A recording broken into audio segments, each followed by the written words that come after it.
Hello and welcome to another video. In this video we're going to be working on most beautiful item for each query.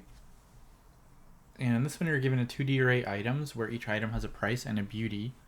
And you're also given an array queries. And for each query you want to determine the maximum beauty of an item whose price is less than or equal to queries j. If no item exists, then it's 0. So like here, we want the maximum beauty with a price of 1 or less. There's only one item with a price of 1, so the beauty is 2 there. With a price of 2 or less, there's these two, and so 3 is better. Actually, maybe there's one more. Let's see. The price is 2 and here, so the beauty would be 4. And then 3 or less, it's going to be 5 because you have this is the price of 3, and this has a beauty of 5. So that's the best. 4 or less, still 5. 5 or less, 6, and 6 is here. So notice that this is kind of a clear example. As your price gets bigger, like the answer can't be worse, right? Because I'm looking for a price of something or less. So if I have like 8 or less, and I get some result, and then I have 10 or less, like that result can't be worse because 10 or less will include everything 8 or less and might have some more. So then in this example, query is just 1, so price of 1 is these two items, these 3. Actually, everything has a price of 1, and the best is 4. And then example 3, so there's nothing because this is a price of 10, and that's the cheapest item. But yeah, the idea is if we can process our queries in increasing order, then we can kind of use the old results and just look for new things, right? So if I have a list of like prices, like let's say I have a list of prices sorted as well, that's like 1, 2, 3, 4, 5, 6, something. And each one of these prices has a beauty, right? So I guess we can even show that. So let's say I have something like this. So I have like price 1, beauty 3, price 2, beauty whatever 4, price 3, beauty 0 or something. And we keep going, right? Price 7, beauty 8. Let's say, and then price 10, beauty 1, something like this. Let's say this is our stuff. If we process our queries in increasing order, like if we just have a query that's like 1, 2, 4, 3, 4, whatever, some things, then we can kind of reuse old inputs. And what I mean here is if we have a pointer here and another pointer here, we can say like, okay, well, for everything with a price of 1, let's just go through everything with a price of 1 or less. So that's just this item here. And then we're just going to store the best result we've seen for the beauty. So here we have the beauty of 3. And then we can't go to this one because this is too high of a price. So because this is sorted, we can basically just say like, let's just keep going forward until the price is too high. So here the beauty is 3. So for this query, the result will be 3. Then for price of 2, we can just keep going and for everything with price of 2. So that's just going to be this item here. Beauty is 4, so we're going to update our beauty because we found a better result, and we can't go here because the price is too big. So for this, the result's going to be 4. So it's kind of like we just record the best beauty we've seen so far, and then we just keep increasing the price up until we match, or, up until the next thing is too high for us. Then we go to a price of 4, so this is price of 3, beauty of 0, so the beauty isn't better. And then there's nothing else we can use here because this is 7. So the best result is 4 still. And then we go to price of 5, and this is still too big, so the beauty is going to be 4 again. And then price of 6, beauty is 4 again.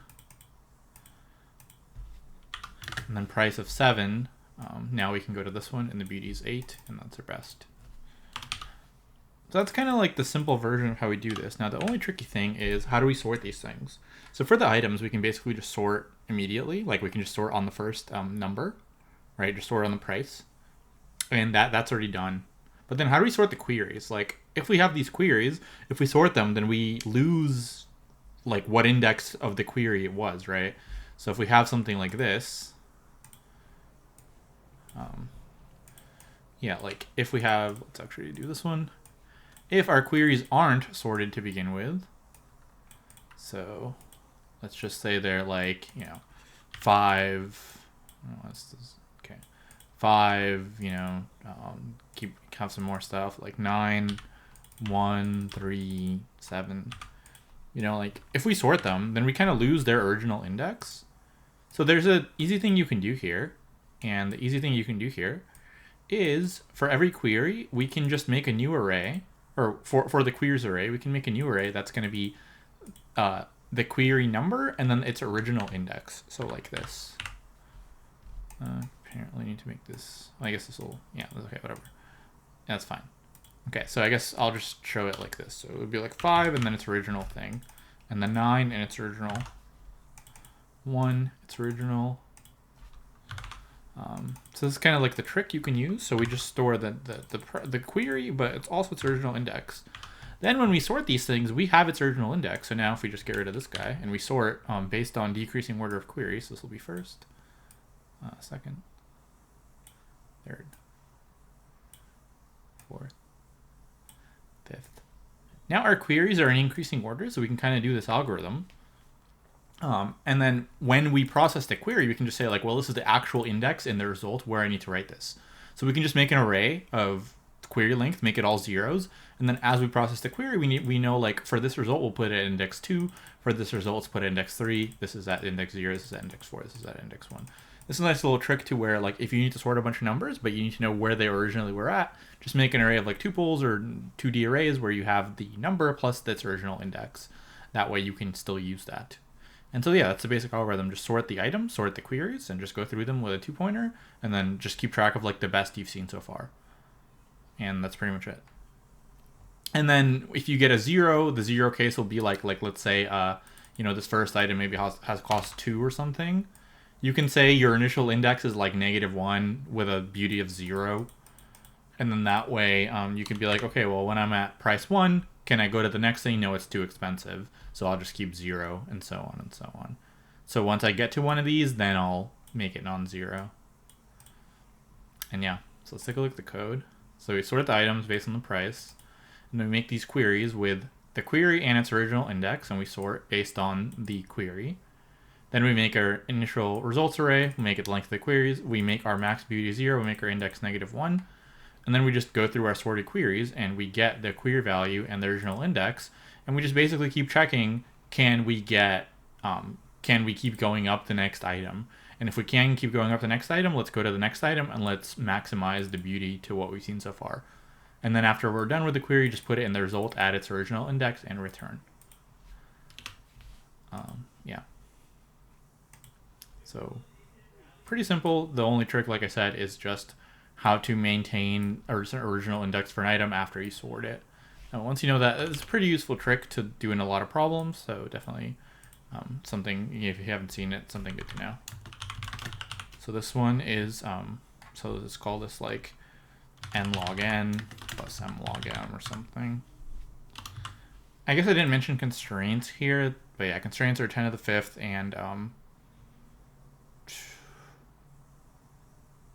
so I think queries are also 10 to the 5th. So it's going to be like 10 to the 5th, 10 to the 5th, which is fine. So sorting is 10 to the 5th. Making this queries is, or no, this is O of the prices. This is O of the queries. This is P log P, the prices. This is O of Q. This is Q log Q. And then the rest of it is just linear time. Like this is all linear time. We're going to go through the queries once and the prices once. And that way, if we process both in increasing order, we can just reuse old info. So space, so what did we actually store here? So we sorted the items and then we made this new tuple of the queries. So this is basically like m log m, where m is the queries. Yeah, it's gonna be all for this one. Hopefully you liked it. If you did, please like the video and subscribe to the channel, and I'll see you in the next one. Thanks for watching.